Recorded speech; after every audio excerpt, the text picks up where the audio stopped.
Good morning, dear students.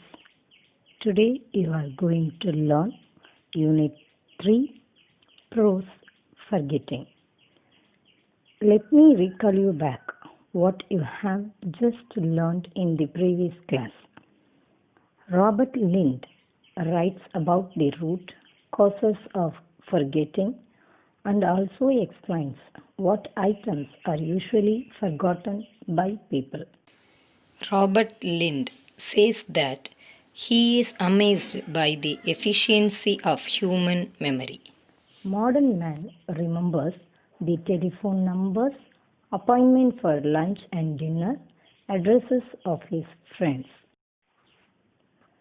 No man forgets even a single item in his clothing and shut the front door.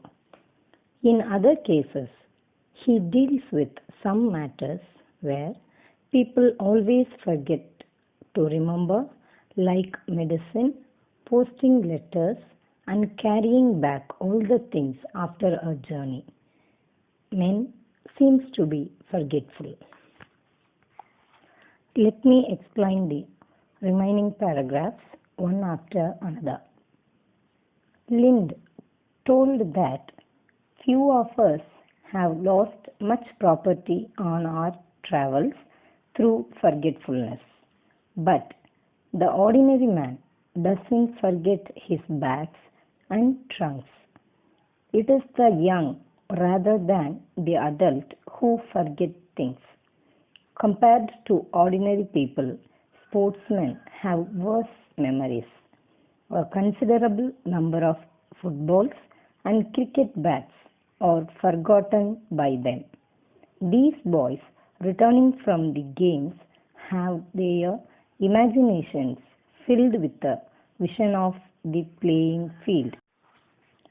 Their heads are among the stars, their hearts in their boots. They recall their exploits or other errors. They do not pay attention to what is happening in outside.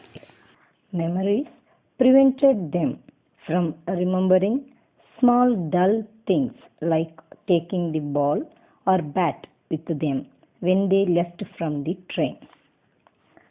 They are the citizens of dreamland for the rest of the day. The anglers who forgot their fishing rods are also immersed in their dreams. They are the most imaginative men. The fishing rod of reality is forgotten by them as they daydream over the fears of the fishing rod of utopia. Their memory loss is a tribute for their thinking about their day's sport. They may forget to take their fishing rod, as the poets may forget to post a letter, because the anglers' minds are filled with matters more glorious. In the next paragraph, Lind remarked that such absent-mindedness is a virtue, since those people had no time to remember the mediocre and were making the best of life. Socrates, the great Greek philosopher, and St. Coleridge, the great English poet, were absent-minded people. Who'd have trusted them to post a letter? The fact was that they had souls above such things. In the next paragraph, Lind stated that the possession of a good memory is a great advantage for all people. Men with unreliable memories have tried to get along a case for their profession. A man who is a perfect remembering machine is rarely a man of intelligence. There are various cases to prove that children or men who had excellent memories but they had no intellect. Many great writers, the great music composers of music, have exceptional powers of memory.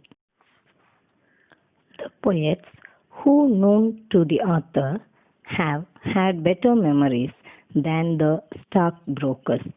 Memory is half the substance of their art. On the other hand, statesmen have extraordinarily bad memories. If you ask two statesmen to recall a same event at a cabinet meeting, each of them will tell the other's story is wrong.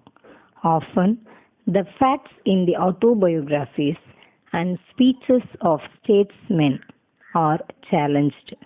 It shows that they have very poor memory. In this way, Lind remarked that the world has not yet produced ideal statesmen who have the combination of genius, memory, and intellect. Ordinarily, good memory is very common. We consider a man without good memory as eccentric. Lind narrated a very funny story of a father who used to take his baby out in a perambulator in the morning. When he was crossing near a public house, he was tempted for a glass of beer. He left the perambulator outside in the street and went into the public house. After some time, his wife came that way for shopping. She was horrified to see her sleeping baby in the perambulator. She was so angry with her husband that she decided to teach him a lesson and wheeled away the perambulator. She expected that her husband would come trembling and would tell that their baby had been stolen. But on the contrary, at lunchtime, her husband came home smiling cheerfully. He asked his wife what was for lunch that day. He had completely forgotten all about his child and the perambulator. Lind remarked that very few men below the rank of a philosopher would be capable of such absent-mindedness as that man in the story. He concluded that most of us are born with ordinarily efficient memories. That is why the institution of the family survives in any great modern city. Dear students, I shall recall you back what you have just learned in this class. Robert Lind found that the young people forget more than the older ones. The sportsmen and anglers have worse memories or bad experiences of forgetting than the ordinary minded people. Great writers and composers of music usually have excellent memory. Lind narrated a funny story of a husband who had forgotten that he had taken the baby with him. The author concludes that the ordinary men are surely above such level of absent-mindedness. Thank you, dear students.